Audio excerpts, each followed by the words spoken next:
Oh, there we go.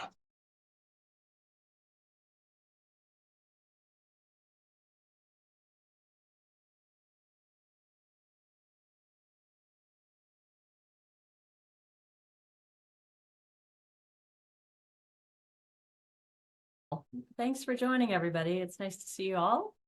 So I want to welcome everyone to the Tuesday, March 19th, 2024 meeting of the Ann Arbor Park Advisory Commission.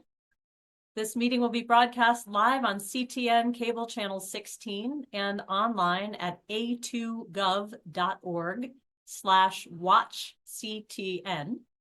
If you'd like to speak at public comment, you can call toll-free 877-853-5247 or another of the published numbers.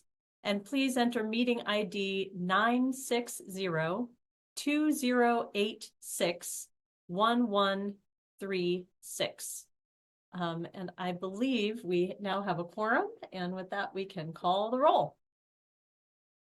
Commissioner Bush, Commissioner Cavateo, Commissioner Kraut, Commissioner London. Here from Ann Arbor. No, I'm actually in Ypsilanti today. Thanks. Commissioner Marson, I'm here in Ann Arbor.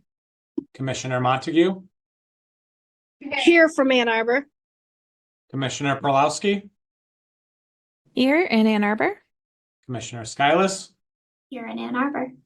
Commissioner Smith, Councilmember Radina, Councilmember Watson. I think we have Councilmember Watson. Yep, I see him here. Yep, there we go. So you have a quorum. Great, thank you so much. We now will move to the approval of our agenda. Do we have any additions or changes to our agenda today? Hearing none, we'll move into our first public comment period. The members of the Parks Advisory Commission really appreciate folks calling in for public comment. We don't respond in the moment, but we're always extremely happy to hear what folks have to say to us. And each speaker has 3 minutes to speak, and certainly we invite that. Do we have any callers on the line at this point? No callers. All right. Two guests in the queue. If you are calling in for public commentary, please raise your hand and we will allow you into the meeting to speak. They're presenters for later, so we have no public callers. Gotcha. All right. Thank you both. And we'll have another public commentary session at the end of our meeting. At this point, we will move to approval of our minutes from February 27th, 2024. Do we have a motion to approve? Motion approved. I saw Rachel's hand first. Do we have a second? And is that a second as well? Perfect. Motion by Rachel, second by Ann. Any discussion on the motion? Hearing none, all in favor, please signal by saying aye, raising your hand. Aye. All opposed, no. Motion carries. Thank you very much. And now we move to our presentation section. We have 3 presentations today. The first is an update on the pools, and I think we have Gail, Sarah, and Carly here to discuss those with us. So thank you all for joining us today. Appreciate it. Thank you for having us. I'll go ahead and share my screen.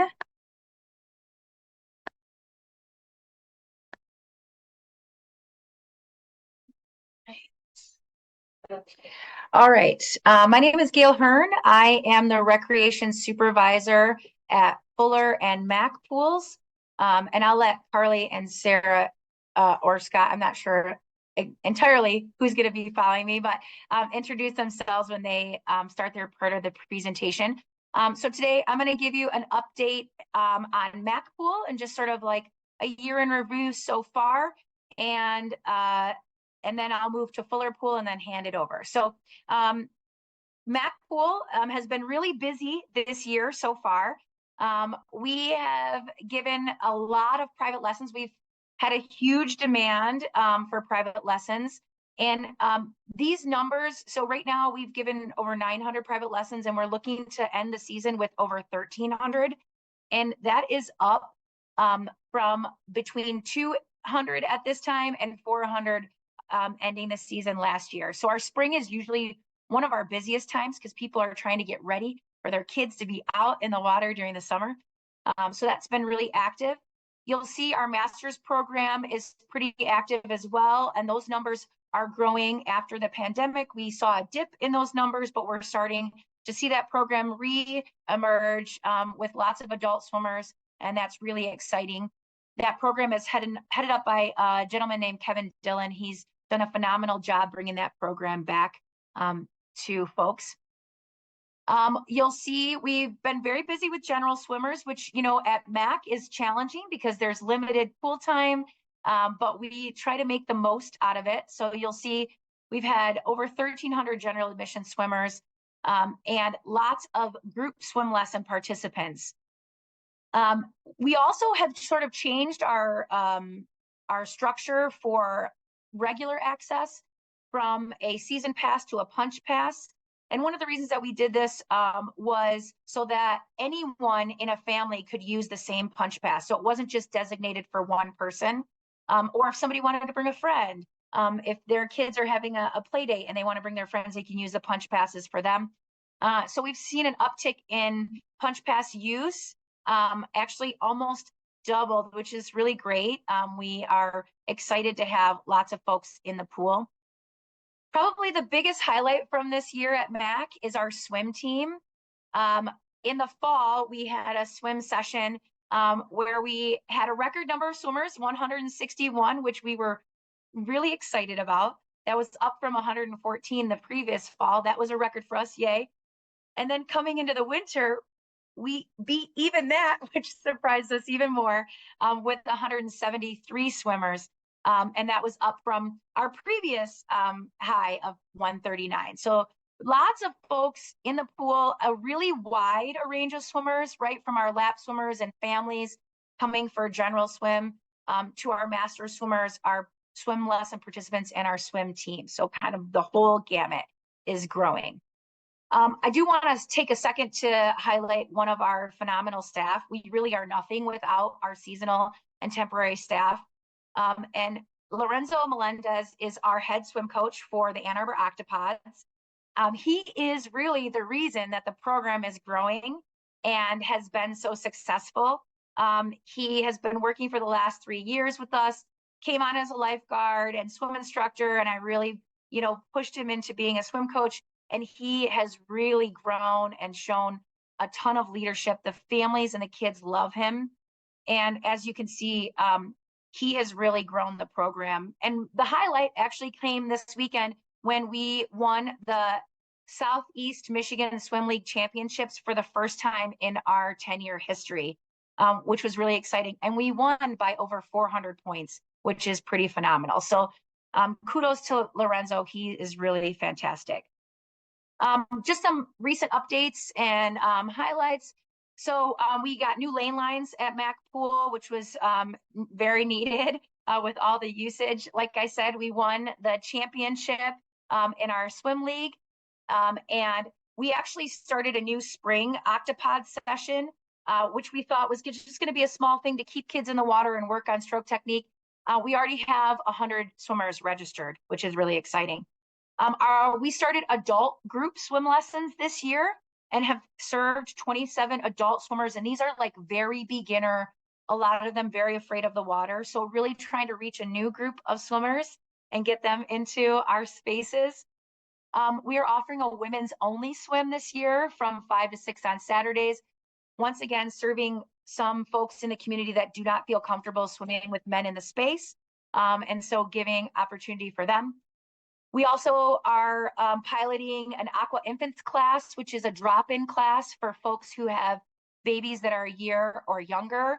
And that just is a little more flexible for what we know to be a challenging season for adults when they have little babies. And sometimes they're not well enough to come every week to swim lessons. So this gives them an opportunity to socialize in the water, once again, expanding the folks that have access.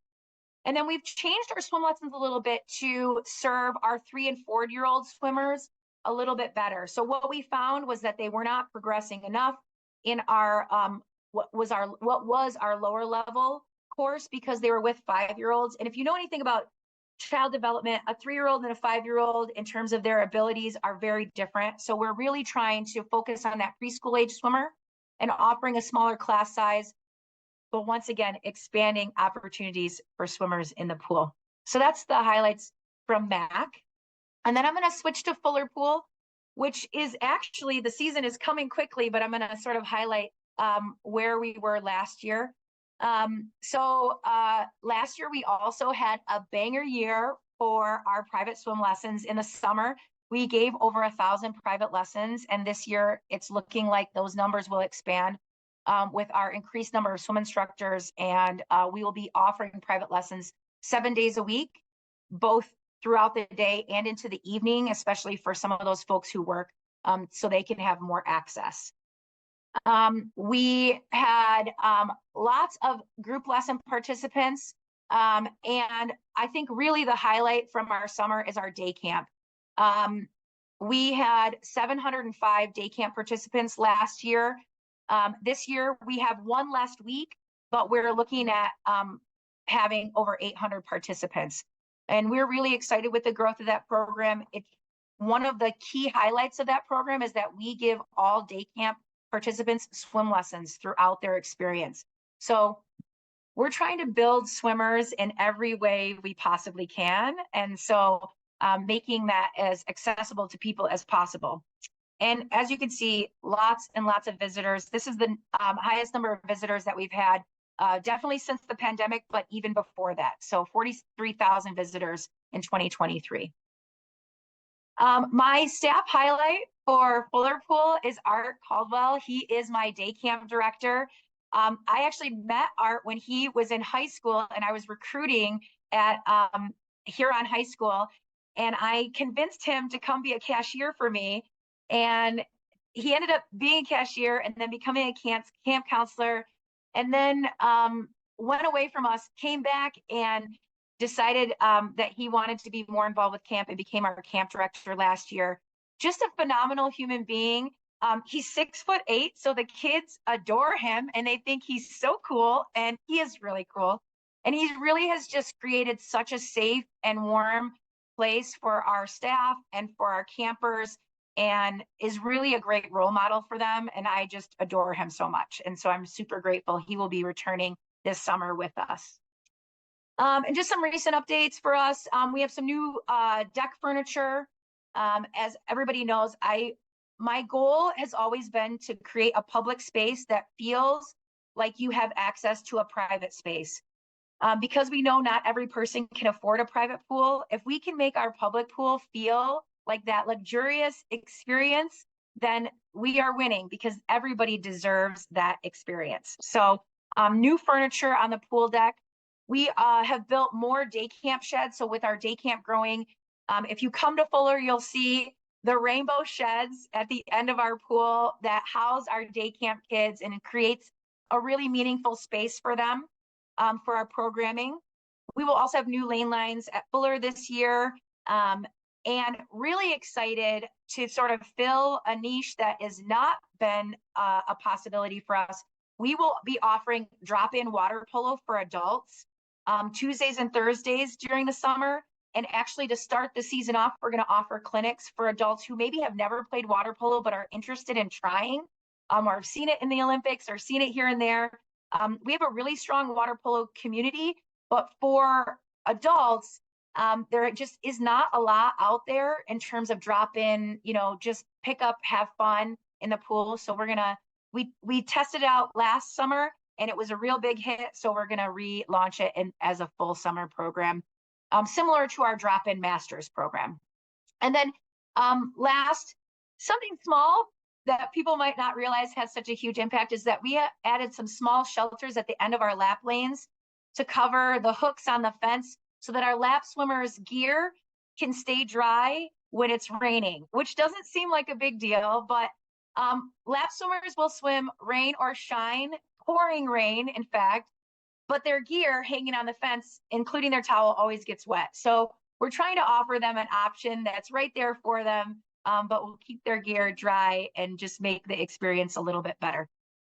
So those are the updates for Fuller, and I am going to pass it on to Carly. And I think, Carly, you're going to talk about the kindness campaign, right? I don't know. Yes. So last year, the last couple of years, really, we've started a kindness campaign just to encourage both staff and our patrons that use all of the pools to use kindness. Makes a happier, more positive experience for everyone. These pictures are some of the posters and pictures that we have hanging around all 3 facilities. And they just kind of brighten up everybody's day. All right.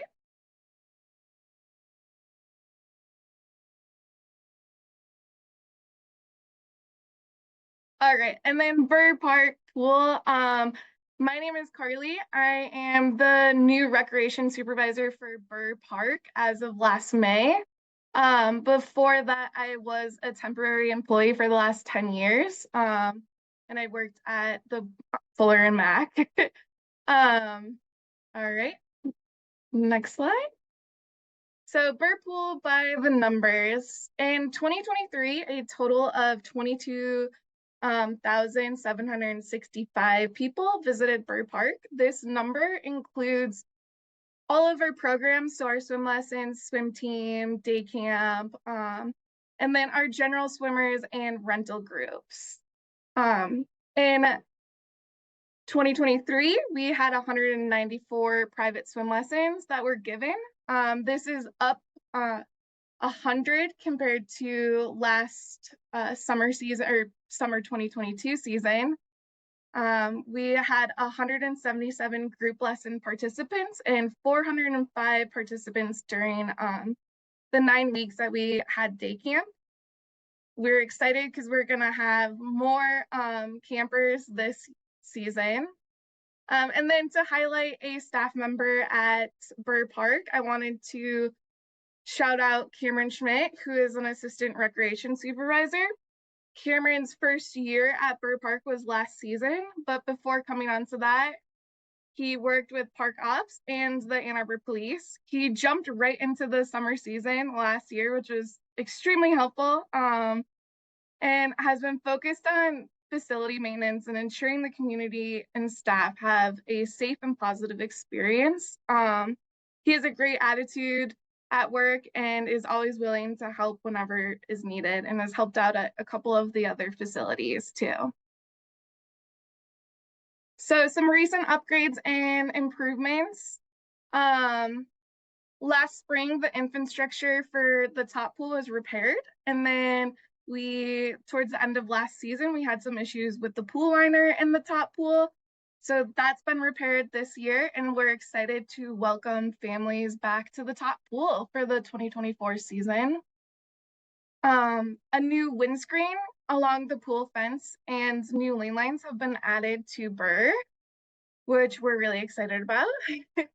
And then last summer, the main pool pump was also replaced. And then to some program updates this season, we are excited to offer evening practices for octopods. This is super exciting because it opens up opportunities for swim team families or swim team to families who may not have been able to attend the morning practices. So it's just another step in being more inclusive. And then going into the season, we've been exploring ways to utilize the pool more, and we're excited to offer more public swim opportunities. Okay, and I'm going to be talking about Veterans Memorial Park and Pool. Right now, we do not have a facility supervisor at Veterans Memorial Park Pool and Ice Rink. As you can see, you might have seen it behind me, but the Zamboni was going around. I'm at the rink right now. So just a quick update. We have we conducted the second round of interviews for the facility supervisor. We're hoping to have that person on board very soon, and we will get up and running for the pool season. But just some numbers from last year. Yeah, over 37,000 general admission swimmers, 150 or private lessons, and 220 group lessons, and we had 120 swim team participants in octopods.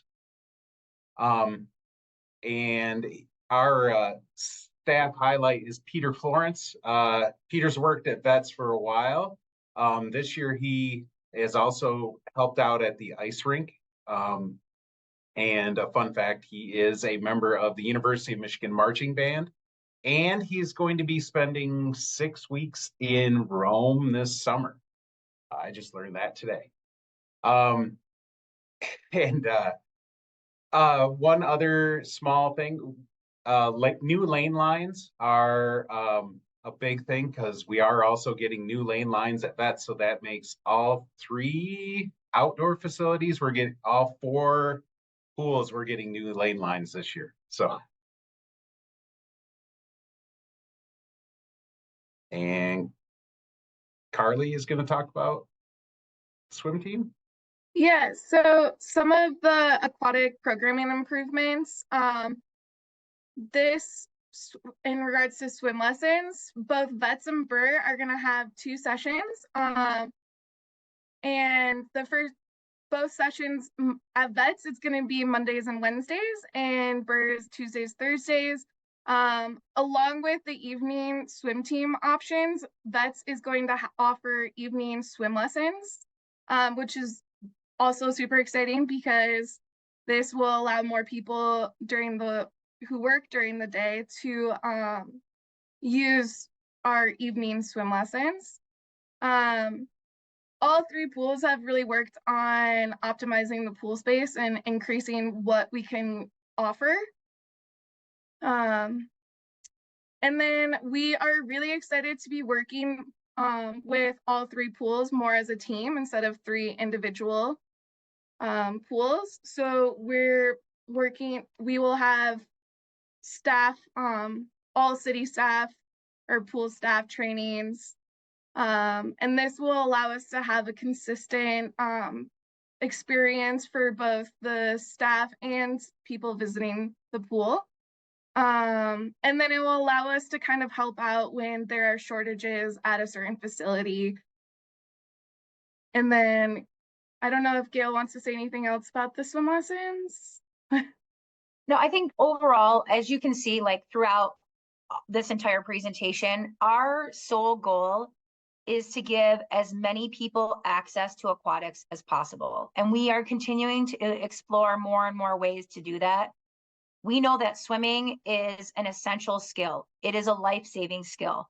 And, you know, if we can get more people into the water and comfortable and safe, then we are serving our community in the best way possible. So we are really excited to work together towards that goal and continue to really make Ann Arbor a really safe and wonderful place for people to enjoy outdoor recreation. So thank you so much for having us. I would like to add that Gail and Carly, in the past, some of these pools have been kind of operated as their own separate facility, and there wasn't a lot of consistency across the system. And in the last couple of years, both Gail and Carly and Sarah, who isn't able to be here today, they've worked really hard to make it so that it is a consistent product across the system. And they've done a lot of work on everything at the pools. So. Thank you so much. That was a lovely presentation. I wanted to quickly comment that I think it's wonderful the outreach that you have done to different sectors of the population who may not be able to enjoy the pools in a certain way or may not feel comfortable enjoying them in a certain way, but are able to experience the pools in a way that you've now made available to them. I really appreciate the efforts in that regard. Do we have questions for the team? Anne, right away, go ahead. Hi, yeah, thank you so much for this great presentation and for running great pools here in Ann Arbor, and I just wanted to say thank you for the evening hours for the swim lessons, and the swim team just sound fantastic. My kids are all grown up now, would have loved that when they were kids. And also thank you for providing a great place for some of the young folks in our community to work. And teaching them some good life skills about how to show up on time to jobs and how to be responsible for other human beings. I very much appreciate that about the pool. So thank you. Thank you. Other questions or comments for the team? All right, well, thank you all so much. But Lauren, before we go, I want to take the opportunity. I mean, Scott mentioned it briefly, but the work that Gail and Carly and Sarah have done to kind of embrace a departmental look at our aquatic program, it has been greatly appreciated. Gail hit it on the head. I mean, we do a lot of service in our community through our park system, and I don't know that any are as valuable as teaching people how to swim. There are things that I have visions for in regards to our swim program and what we can do to better that. But in the meantime, I know that Gail and Carly and the new vet supervisor that will be coming in are going to take their opportunity to get as many kids, adults, teens in the water as much as they can. So I just want to take this opportunity to thank staff publicly for all the great work that they do, because the summers at the pools are busy. There's a lot going on, and I have faith in those staff to do what's right for the right reasons every single day. So thank you. I also just wanted to comment a little bit on the Octopods swim team. It sounded like there's some good news there from the competitive perspective, but also I know that this was the first year, right, with the combined teams, and it sounds like that all worked out for the best. So I'm really proud of that effort, and I'm glad that things are going well for those teams and for the kids that are transitioning from the vets team to the combined team now. So yeah. Thank you so much.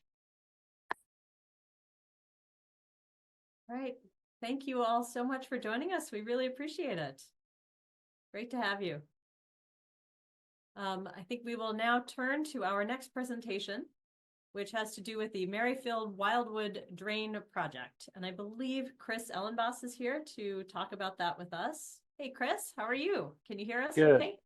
Yes. Can you guys hear me? Yes, absolutely. Thank you for joining us. Perfect. Yes. Glad to be here.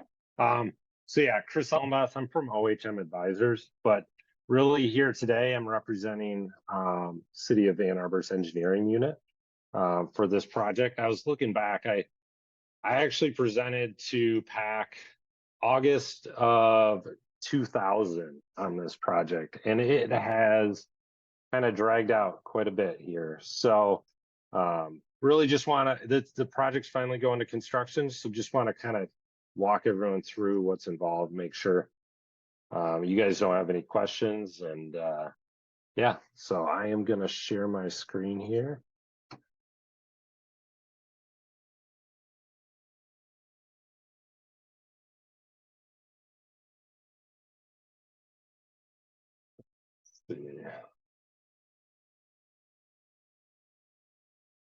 All righty. So are you guys able to see my screen? Yes. Okay, perfect. So yeah, I guess this project really has two names, and it goes through the Merrifield Wildwood Park, but Lynn Ann Arbana Sewer is what we're calling it to the public. Internal to the city, it has been called the Huron West Park Sanitary Sewer. So if you've heard of it, just wanted to make sure that's out there. But basically 4,300 feet of sanitary sewer that's going to get replaced, upsized. So the sewer right now is undersized and at risk of overflow. And in terms of the park, it runs right through the middle of Merrifield Wildwood Park. It's a continuation of past projects kind of through West Park. And on the east side of Arbana, there has been projects in the 90s and early 2000s up to this point. And we're kind of continuing the expansion of sanitary sewer capacity. But if anyone is kind of familiar with the area, we're basically just north of Huron and Dexter, and this is kind of a key natural corridor also. And certainly that's been taken into consideration during the design of this project.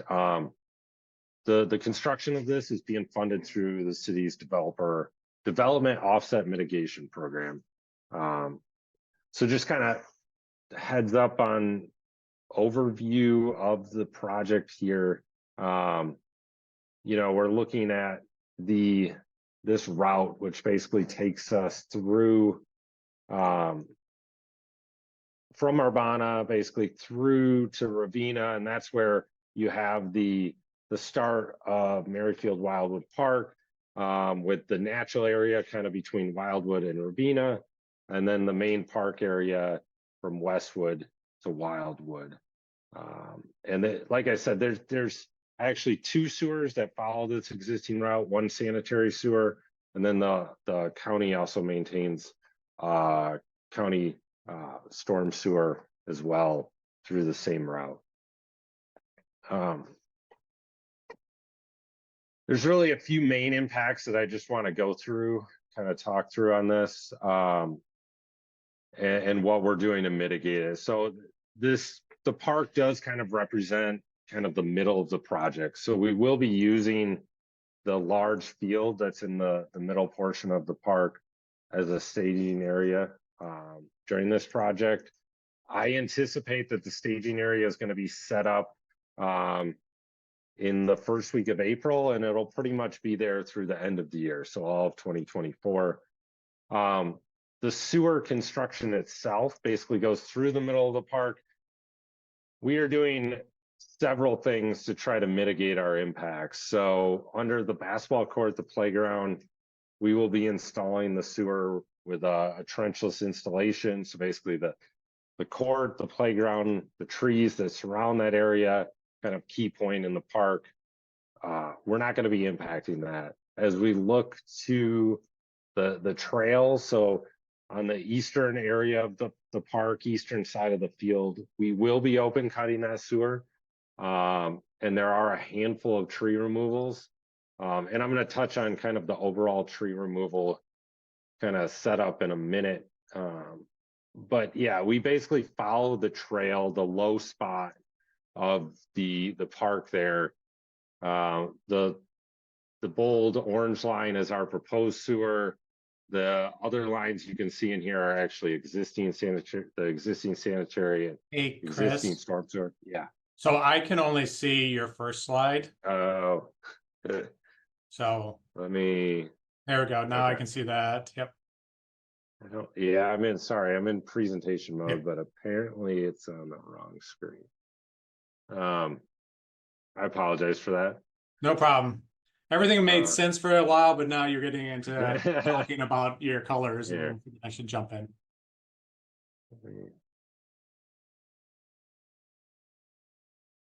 Okay. I'll do it that way. So yeah, so I was talking about the staging area. I'm assuming you can see it now, right, Josh? Yeah. Yeah.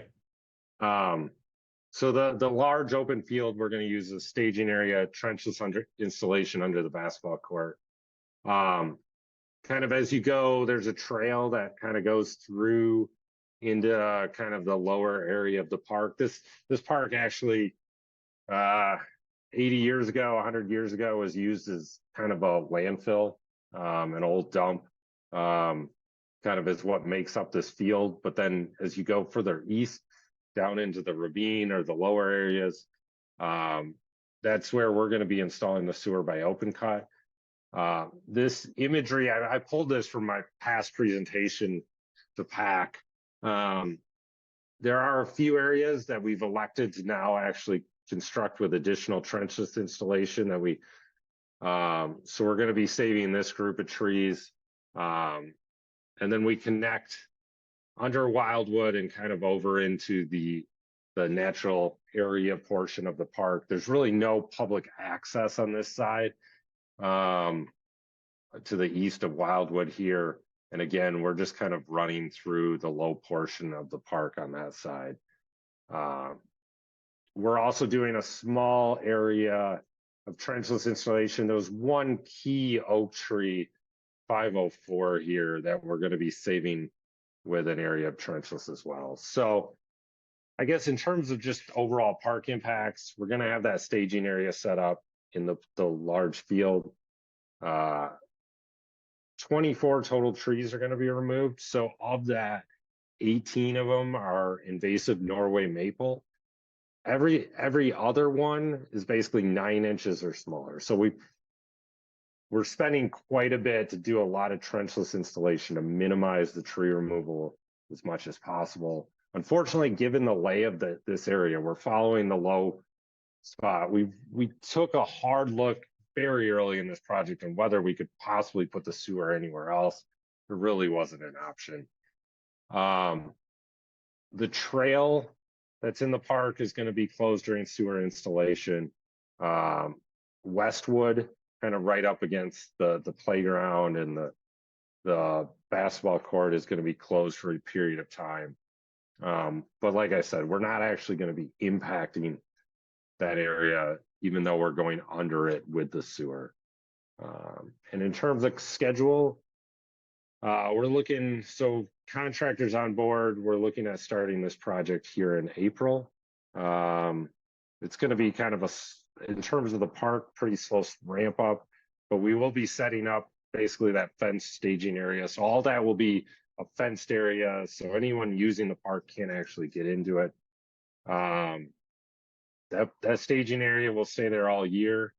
The actual open cut construction and work that goes through the park, I anticipate that would basically be like June to September this year. And then the project itself would be wrapped up at the end of the year. So I guess with that, I will open it up to any questions. I could certainly go into some details on various areas if you have any questions. So. Chris, thank you so much for that presentation. I appreciate it. I'm curious to know why, so this has been in the works since 2000? Did you say when was the last time you said you presented on this project? Yeah, yes, you are correct. 2000. This project originally started March 2000. Bad time to start a project with a lot of public engagement, but yes, what happened with the project and why why we're 3-4 years later here is 2020. Did you mean 2020? Or sorry, 2020, yes. Okay. All right. I got you now. All right. Yeah. 3-4 years later, we had to get a lot of easements for this project. So outside of the park area, this sewer is through there's an existing sanitary sewer, but a lot of it didn't have existing easements. So there was a lot of coordination with private property owners to get everything ready to be able to proceed. So that process has been dragging out over the past several years. We're finally ready to move forward. So. Gotcha. Yep. Certainly the pandemic played a role in that whole engagement process. Yep. Anne, go ahead.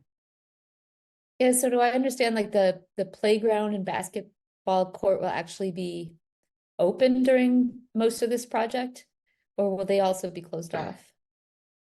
No, we're pretty much going to be able to leave that open for the entirety of this work. There may be and when we get to that, closer to that period of time, and I'm able to coordinate with the contractor, I mean, there may be a short period of time when we're actually out in Westwood where we're just in such close proximity that we don't want to risk any issues.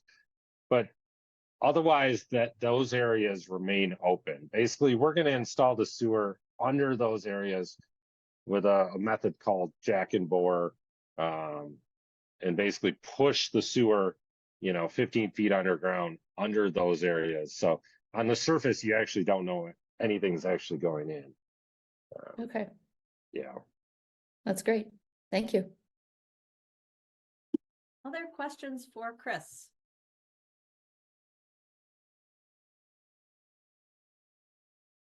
All right, Chris, thank you so much for joining today. We really appreciate the update, and I'm glad to see the project finally going forward after all this time. That's great. Thank you very much. Thanks for being here. Yeah. I believe we have one more presentation, and it is from Josh, and it's on our budget today. Yeah, give me just a second to get all of this figured out. Sure thing.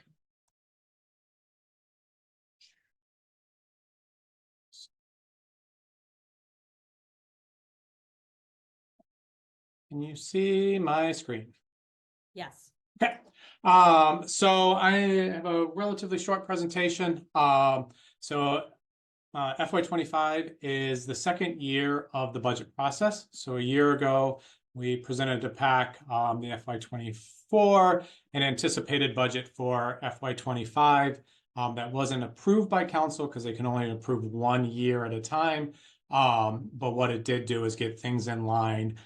So we, this one is a little bit shorter. We will have in April a much more in-depth look at the budget and the numbers associated with it. But basically the timeline, we were approved the plan in 25 was presented. We spent November, December evaluating where we were at in 24, what we were looking to need in FY25. And developing between financial staff, administration, and park staff, kind of some draft impacts that we thought were worth sharing with the administrator. We are presenting those draft impacts to PAC today based on conversations with the administrator. And from this conversation, we will come back to PAC for a recommendation on any fee changes, as well as the overall budget in April. And then City Council will take action on fees and the administrator's proposed budget in May. So kind of gives you the timeline on that. What we found from a revenue standpoint over the last year or last 6 months of the start of FY24, as mentioned by the pool staff, our programming, and not just at pools, but at rinks, at a variety of things, continue to have interest and demand in what we offer. As Gail and Carly and Scott mentioned, having swim lessons and private swim lessons, having the numbers that we do is a credit to the work that we did during the pandemic to provide people with a safe environment to come and participate in. And we continue to see that continued move towards normalcy. I don't know that we'll ever be normal again, but the reality is that the numbers are getting closer and closer to what they were in FY19 and 18 before the pandemic hit. Golf continues to see, it has been the thing through the pandemic.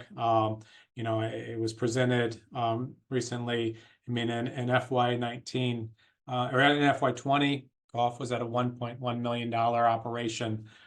This year, we're forecasting it to be a $1.9 million operation. So, between those, it is something that continues. This community, in Ann Arbor, continue to see value to, and with that increases concessions and sales of inventory there. As we mentioned, our day camps, have been nearly 100% every week that we offer. We are going to be registering here in the beginning of April. Delivery camps have always been full pretty much day one. Now Buer and Fuller camps are typically full by the end of the first week of registration. Again, that is a credit to the staff that are doing the work and providing the environment for people. And so we continue to see that growing and how we can support that. And then again, deliveries are extremely popular. We will see probably this year impacts to the revenue just because there's continued use of personal devices. And then there's a lot of construction near livery points. The bridge at Gallup, the Barton Nature Area, and Pathway. Those are all going to create opportunities that could impact revenue as we head into FY25. From a funding or from a that should be expenses. From an expense standpoint, a couple of things that we have seen, in 2022, we saw the increase to living wage for all temp employees, and that has been a wonderful thing for our staff and for our operations. It allows us to have staff coming in as a first choice as opposed to a last resort. So all of our facilities see more applicants on the front end and can be more selective.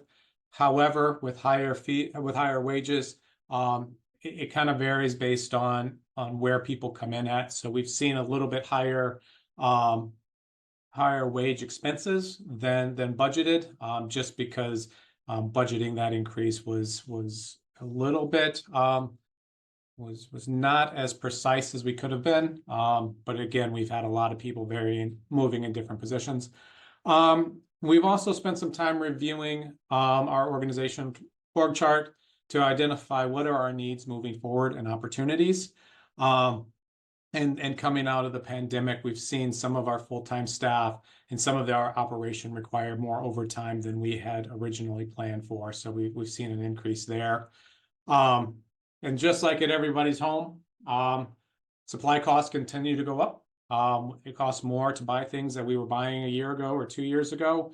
And because we have more participants, it's harder for us to not utilize some of those supplies. So we're seeing that needing more and it costing more to run the programs the same way that we have in the past. So coming out of those reviews, what we saw were 4 kind of impacts that were presented to the administrator. One of which was the understanding that there was a need for an additional recreation supervisor in our department. All of our rec supervisors, such as Gail and Carly and Sarah and Joe Anderson, all the ones that come before you, do an excellent job. But in the 6 years prior to my taking over, our FTE was a net 0 growth in the Parks Department. So we added 1 FTE and we took 1 away in the 6 years prior to me taking over. We have seen a number of positions. We've added a couple of positions through the millage side, but really the recreational facility operations were not getting the support that they were needing. So we were able to do something with Sarah Stewart to provide an opportunity for her to support the overall organization, which would then open up the position at Veterans for an additional staff person there.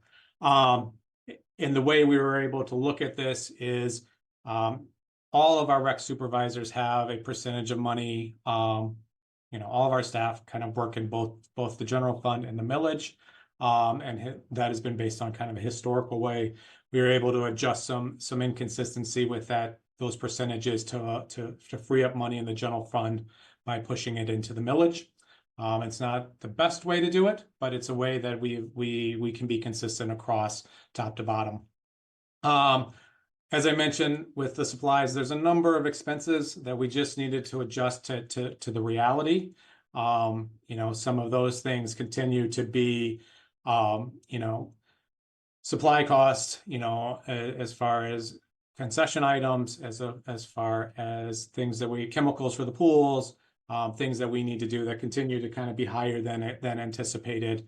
And so again, the cost of those items plus the quantity that we have to use just has increased. We have come to the end of a number of fleet vehicles. So some of the maintenance vehicles, some of the trucks that staff use, we're working closely with Green Fleet, but all vehicle costs are more than what was budgeted for. So we're having a one-time cost for some of those vehicles to cover the difference between what we've paid into the fleet fund and what their actual costs are. And then the last thing, when we spoke last year, we had anticipated not having fee adjustments probably until FY26. But with the things that we had going on, with the opportunity to potentially add another staff person, we took a look at a couple fees that we felt were a little outdated, so that there's an understanding that it's not just magically moving some funds from one fund to another to create positions, but if we're going to add staff, we want to find opportunities to address some of those fees as well. So those are the 4 kind of areas. The fee adjustments, the adult hockey leagues, one of those things, as I mentioned during the swim side, our basic swim lessons are life-saving skills. Playing adult hockey or adult sports in our department is a choice. And I feel like we should make sure that those individuals that are making those choices have the pay more for those that we provide the service for. So additionally, the adult hockey leagues have not seen an increase from roughly 2009. So it's time that we kind of look at those. We've talked briefly. Swim team is another situation where there has not been an increased fee probably since 2011. And so it is well outdated in that cost. So when looking around, we probably are 75 to 100% lower than what we could double our price and still be competitive, but we're not looking to do that. We're looking to take some incremental changes with that. Swim lessons is another one, as we've seen in the increase. It is a very staff intensive process. And because we have increased with living wage, we need to make sure that those operations are compatible. And then the last one, which is going to be a very small one, we have two types of unsanctioned bridge programs, or bridge programs. One's unsanctioned and one is sanctioned. The unsanctioned one, which is just basically a learn to play, a pretty relaxed one, again, hasn't seen a fee increase in a significant, probably 10 years.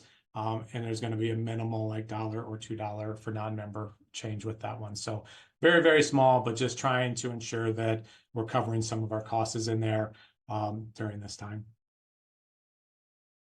So that was all really kind of driven towards the general fund. The millage fund, as we approach a vote on the millage here in November, we anticipate seeing a small increase in the millage as property values increase.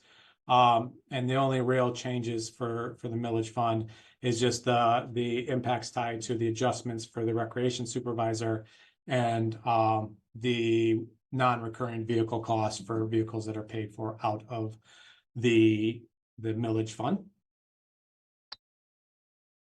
So my expectation a year ago is that we were going to come into this meeting and say everything's going to be exactly the same. And our focus is in 26 to have this big overhaul where we truly review all of our fees.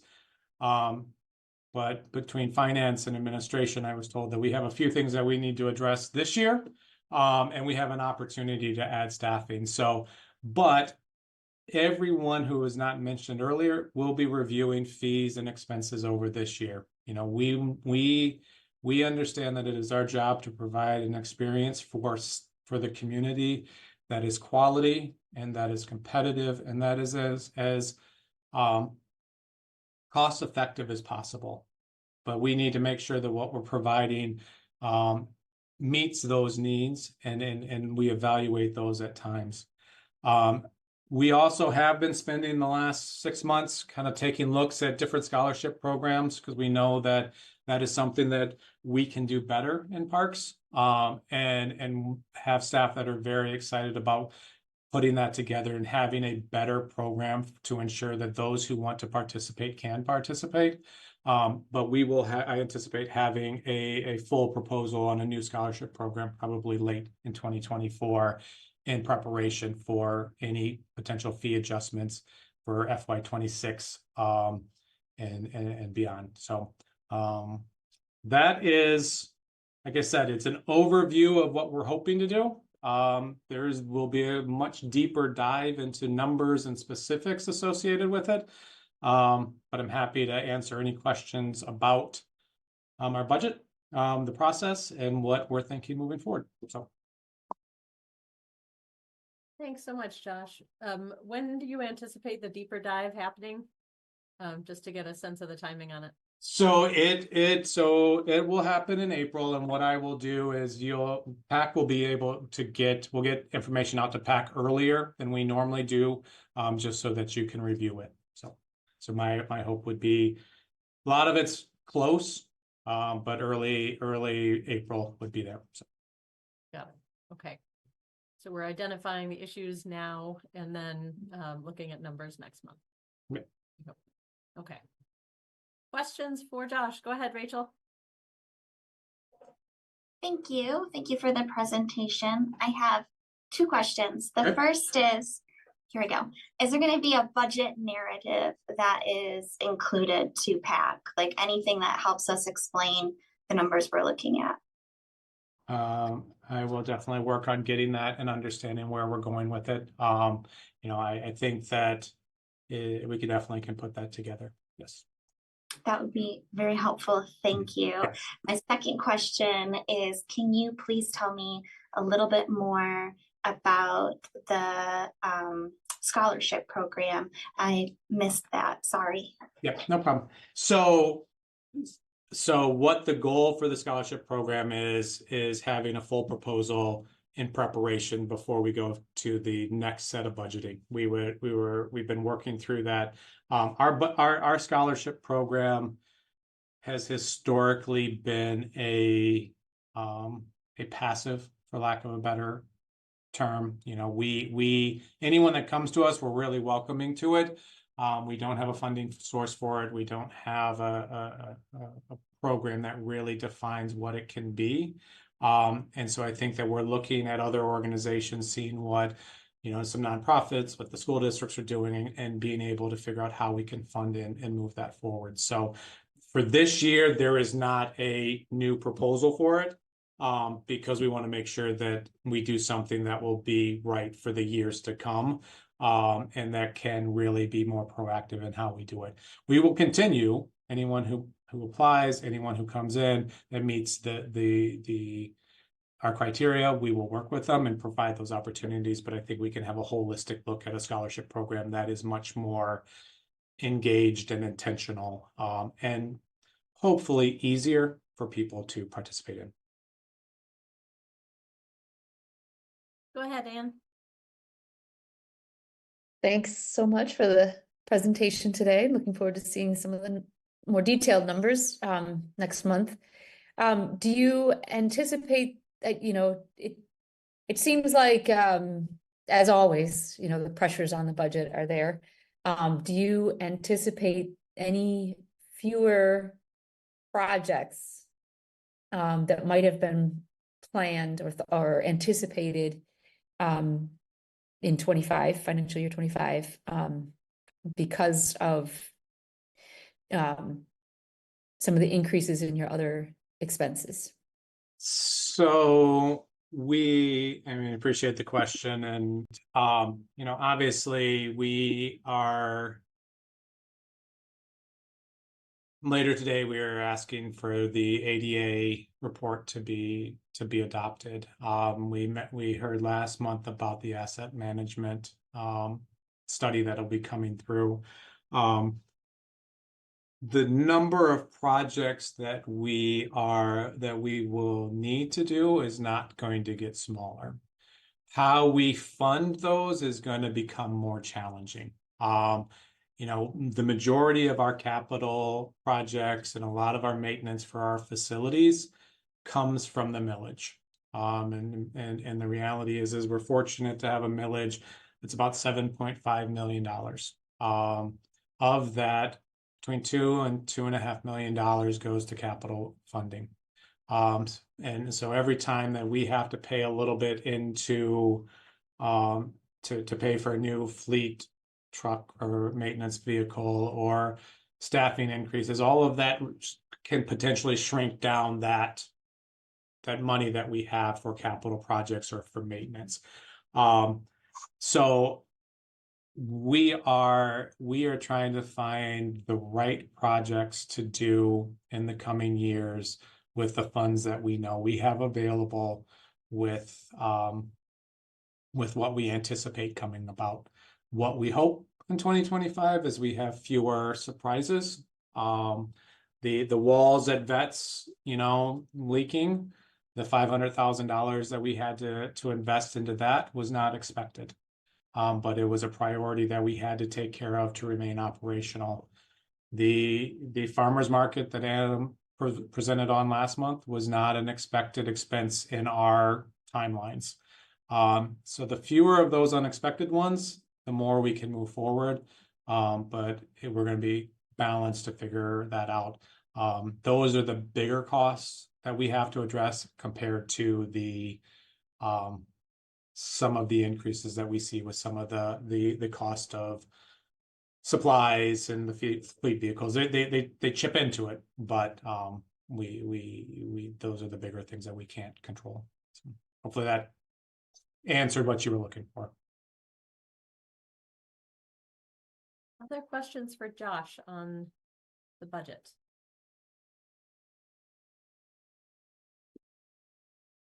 All right, Josh, thanks so much for that. I know that you. we'll revisit it again soon. Yep. And I think we're gonna head back to you in the next section here, which is your report as the manager. So Sounds great. Yeah, I will be brief. You know, this week was great weather-wise for Buer. It's its final week, so having cold weather at Buer for its final week is nice. We have less concerns about the ice when it is this type of temperature. But for the golf courses for Huron Hills, which is open, it wasn't probably as nice for them. But Buer will be closing on Sunday. A great season. Carly did a great job over there. But it kind of begins that process of going from winter to spring for that. Registration for our summer day camps begins on April 3rd at 8 a.m. Families and individuals can register at a2gov.org/parks register. And again, we anticipate those filling up quickly. As I mentioned over the weekend, council last night approved accepting the $1 million grant from the MEDC, which is great. Park staff would like to thank Senator Irwin for his support of this project. There is still a lot of fundraising to do. So anyone who is interested in donating can reach out to myself or Adam Furco to learn out how to support. So I want to thank the anonymous donor that sent $50 to the Ann Arbor Area Community Foundation today that we received. So every dollar helps. We would like to get a few bigger ones in there for that. And then the last thing, there's been a lot of discussion about it, but the community should see more regular construction work taking place at the Gallup Bridge. A number of the setbacks and the back and forth on where it could be and the challenges have been addressed. And so we should be seeing construction on a regular basis out there in the coming days or weeks. So looking forward to getting that project completed as soon as possible. So with that's what I got. all right, thank you very much. Questions on the manager's report? All right, moving on, we'll do committees. I know we don't have RAP today. Anne, is there anything from the Environment Committee? Nothing. We haven't met since our last PAC meeting. We meet next week. All right, thanks. Any other committee reports? I don't think so, but I'm just gonna check. Okay. We'll move along now to our new business. We have two resolutions that we're going to consider today. The first, as just mentioned by Josh a moment ago, is that we recommend adoption of the ADA report.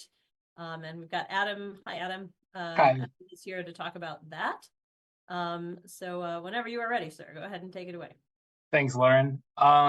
Juliet, could you promote Jesus as well? I am here to talk today about the resolution that's in front of you, which is recommending adopting the Americans with Disabilities Act. It's our transition plan for Ann Arbor Parks. We have Jesus Lardizabal, which I probably pronounced your last name wrong. Sorry, Chewy. He's with Altura Solutions, our consultant on the ADA transition plan. Just a quick update, a timeline. So we came and presented to PAC at December and went through the plan. You should have received kind of all of the plan and all the appendices that came with it and an Excel sheet that you could explore. So we're here today for the resolution to adopt that and answer any questions that you might have. In addition, we'll be going to the Commission on Disability Issues following PAC, so we'll be at their April 17th meeting. And then pending your recommended adoption, we will be going to City Council, hopefully at the May 1st meeting for that resolution. So a quick overview, if you weren't here in December. So what we've been doing over the last couple years is working on our ADA transition plan. So we had Altura as our consultant. They did a analysis of all of our parks, our nature areas, our facilities to find any physical barriers, physical ADA barriers, and identify those. Altura also took a look at all of our PSAs, which are our programs, services, and activities that we supply, and tried to take a look at those to make sure that those meet our requirements. Our report in the end, it was quite large. The findings, I think there was around 2,000 pages in that PDF. So if you didn't get through all of them, that's understandable. What we came away with was roughly around a $19 million commitment over the next 30 years to bring all of those findings into compliance. And what we plan on doing is kind of trying to align those ADA findings and pair those with other project needs that we have coming up. They'll work really well with this asset management plan that we have coming. So we'll have our ADA study, we'll have our asset management plan. We can begin to kind of pair things up so that we're kind of being more efficient and spending money correctly and making sure that we get these things taken care of. You know, we've already had 4 kind of projects that have been impacted by this study. So I just want to highlight them quickly. Right, we're going to be doing the Barton Nature Area, the accessible paved trail through there. And so there was a commitment in the report to make a percentage of nature areas accessible. So that's helping with that. During the construction at the Argo livery restrooms and site improvements, we were able to identify several things during construction that we were able to take care of. For Bicentennial Park, the upcoming project that we have, I think nearly all of the ADA barriers will be corrected in that project. There's a few to another playground that we're not touching, and those will be corrected in the next few years when that playground gets replaced. And then we also have a project at Almendinger taking a look at our sidewalks and walks through the park to ensure compliance on there. So we're working on that one as well. So with that, I'd just kind of like to open up the floor for any questions that you might have for myself or for Chewy. I can kind of handle more administrative stuff. Chewy will be able to kind of speak on any of the actual ADA findings or the report. So happy to answer any questions you might have.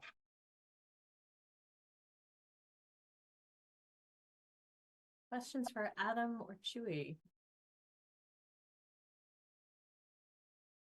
Anne, go ahead. Not so much a question, just I just want to say thank you for this report. It was very, very thorough. I was kind of taken aback when I saw more than 2,000 issues that need to be addressed. And I mean, sort of a question here, more for informational purposes, but just you know, is that typical of a park system of our size? Yes, it is. And, you know, when you consider that some of your parks predated the ADA, so the ADA came into effect in 1991. So think of everything that predates that. And then we say that our findings are kind of like a credit report. We're only picking out all the bad things. You're not going to get credit for everything you've done right. We're only for the things that are not correct. So it might have been correct at some point, and somebody relocated a shelf and now made it a barrier.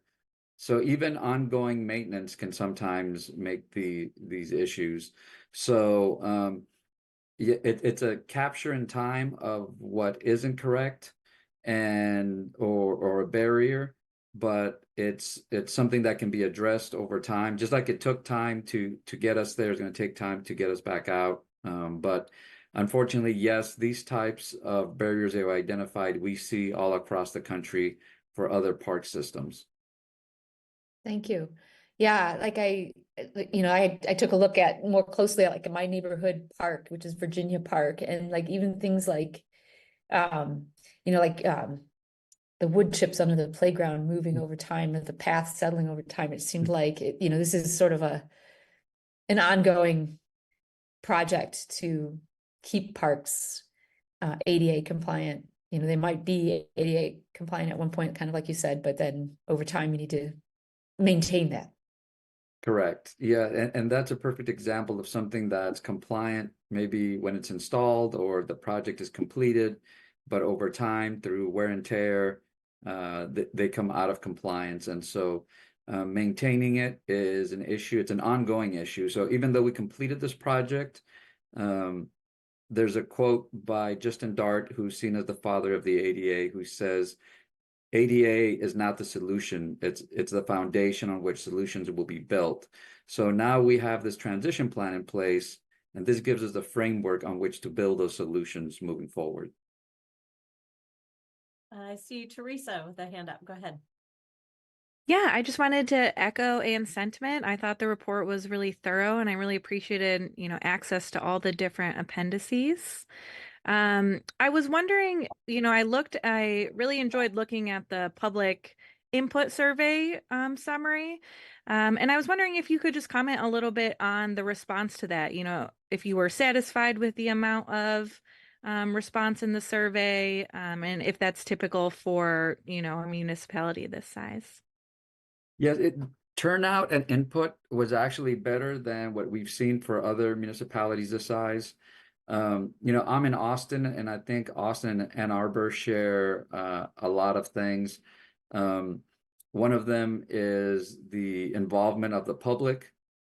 But even in Austin, when you talk about accessibility, it tends not to be one of the hot topic issues that people come out and either speak for or against. But the input that we did receive was good. The city really helped us. Adam, in fact, helped us put up a pin map where people could go leave comments about a particular park or a particular program. And I think that really gave us a lot of input that we wouldn't have had otherwise. So thank you again, Adam, for you and your staff's work and helping us do that, because we held traditional open houses and we had some people show up, but not as much as we wanted to. But doing this hybrid online system with the city's help really brought out a lot of input, which we're grateful for. That's wonderful to hear. Other questions for Adam Ricciuti? All right, or a motion to approve the resolution. Anne. Sorry, I just had one further question, actually, more for Josh. If in adopting this report with the, I believe it was $19 million estimated cost for bringing our system up to ADA standards, are we saying that we are obligating that sum of money over a period of time? Or are we primarily accepting the findings of the report and kind of, what we do with it is TBD? Well, I mean, I think there's an answer in between that. We are accepting what the report is and understanding that we are responsible for addressing the concerns that are raised by those and making those there. As it's spoken about in the resolution a little bit, we are going to focus on what we can do with our normal planning. So as Adam mentioned, the Barton Madden, all of our projects, we're going to highlight what we can check off on those while we have limited funding. The next part of it is going to be, how do we address that roughly $1 million a year that is underfunded for the remaining 25 years of this that we have to address. So as a program, as a community, we are committing to addressing the ADA barriers in the next 30 years. How we pay for it is not what we're recommending today, because that plan isn't there. It is that this is a plan that we have to address, and staff and council and administration have to figure out where that funding comes from, what are grants available, what are the different things that we're going to do over that period of time. So to answer the questions, we are committing to doing the work and committing to figuring out how do we pay for it over that time, but not committing to this is the plan to pay for it.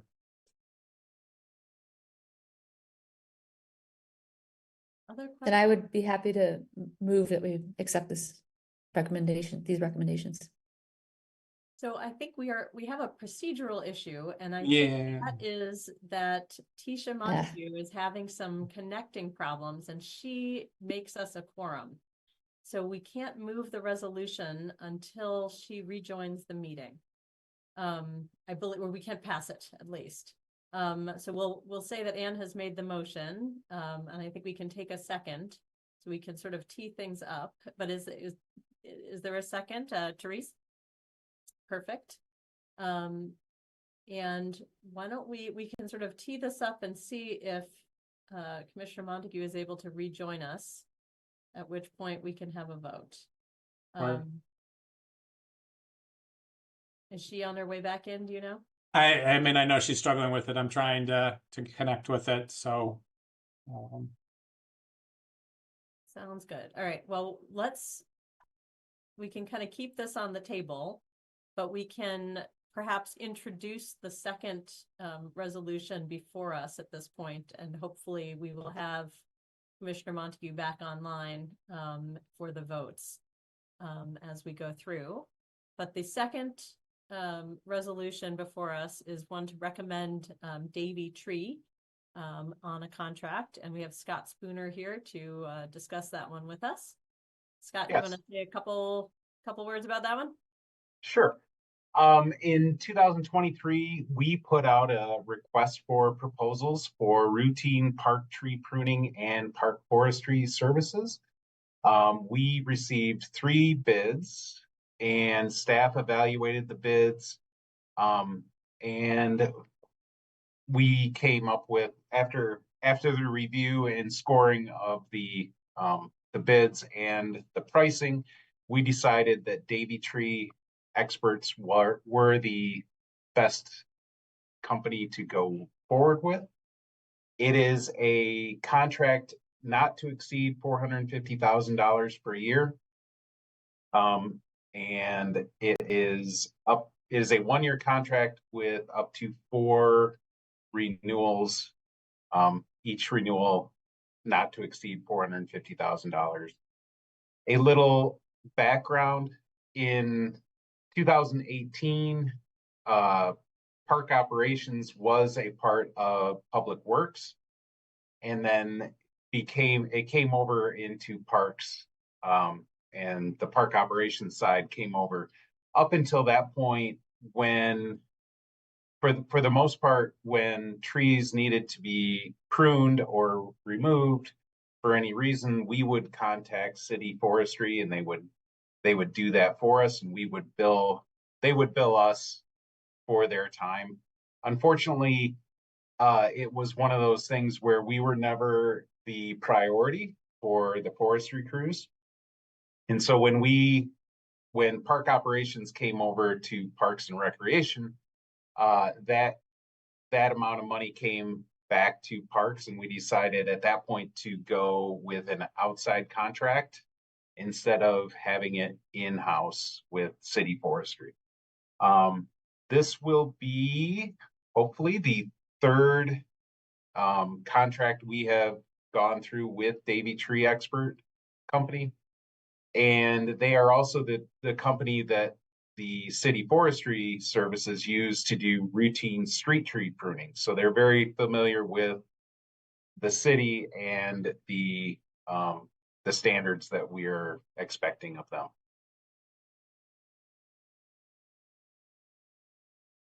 All right, well, thank you for that. I appreciate it. Does anybody have questions for Scott on the resolution regarding Davey Tree? Okay, well, we're still having our procedural issues, so we can't quite move forward with the resolution at this point. Should we try to tee this one up with a motion and second as well, and see if we can get Commissioner Montague back for a vote? All right, well, let's see. Do I have a motion to approve? Rachel, thank you very much. Is there a second? Therese, thank you so much. And then I think now, unless there's further discussion on either of the 2 resolutions, we can take a pause and see if we can get our 5th Yeah, I am working.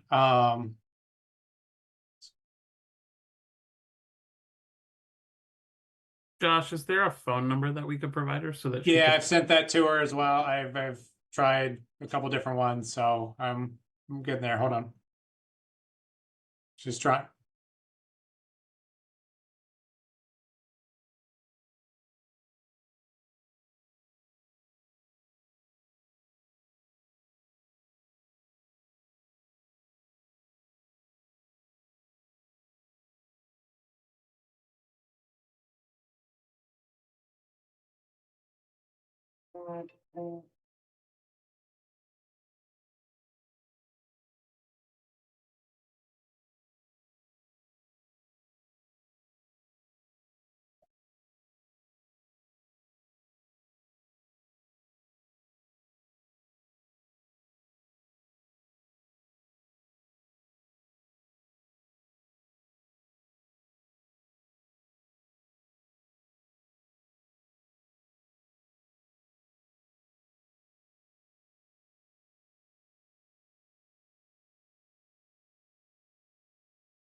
It's working hard.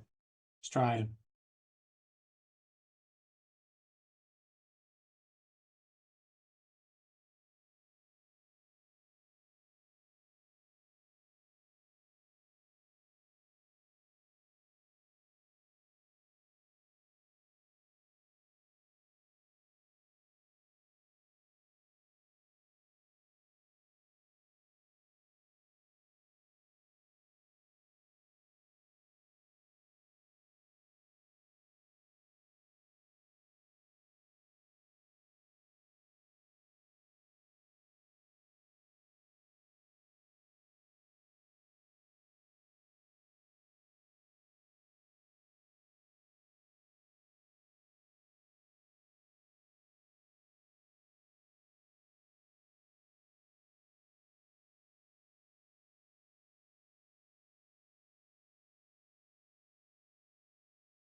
It occurs to me that one thing we could do also is have our second, oh, hang on. I think we have a caller on. I wonder if that's Commissioner Montague.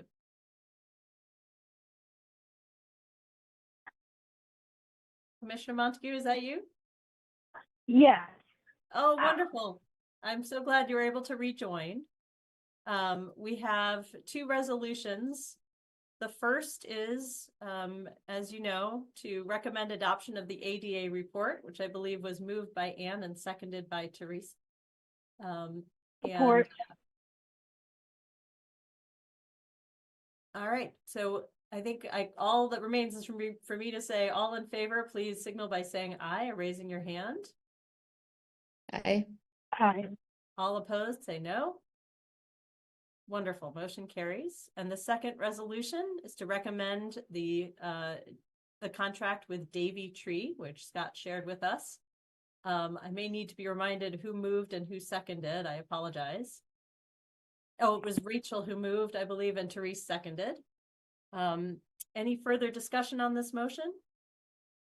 Hearing none, all in favor, please signal by saying aye or raising your hand. Aye. Aye. All opposed, say no. Wonderful, motion carries. Commissioner Montague, thank you so much. I know you've been struggling with your communication today, and we really appreciate you being able to rejoin. Thank you. Absolutely. We've arrived now at our second public comment period. If we have any callers on the phone, we'd invite them to join us at this time. We have no callers at this time. All right, no callers. And with that, I believe communications are in your packet. And we now stand adjourned. Thank you all so much for joining us today. Take care. Thank you.